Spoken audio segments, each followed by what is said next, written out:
ಏನಪ್ಪ ಇದು ವಿಶೇಷವಾದಂಥ ಜಾಗ ಅನ್ಕೋತೀರಾ?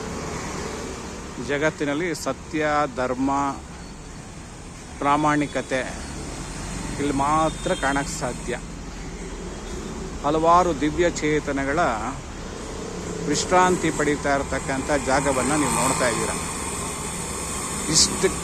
ಈ ಒಂದು ಪರಿಸ್ಥಿತಿಗೆ ಬರೋಕ್ಕೆ ಜನ ಎಷ್ಟು ಮೋಸ, ವಂಚನೆ, ದಗ, ಅಸೂಯೆ ಎಲ್ಲ ಮಾಡಿಕೊಂಡು ಈ ಪರಿಸ್ಥಿತಿ ಬರೋಕ್ಕೋಸ್ಕರ ಎಷ್ಟೆಲ್ಲ ಹೋರಾಟಗಳು ನಡೆಯುತ್ತೆ ಸಮಾಜದಲ್ಲಿ ಅಲ್ವಾ?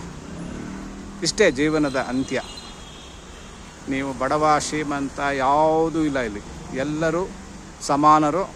ಜಾತಿ ಭೇದ ಧರ್ಮ ಯಾವುದೂ ಇಲ್ಲ ಇಲ್ಲಿ. ಎಲ್ಲರೂ ಒಂದೇ ಎನ್ನುವ ಸಾರುವ ಏಕೈಕ ಪುಣ್ಯಕ್ಷೇತ್ರ ಇದು.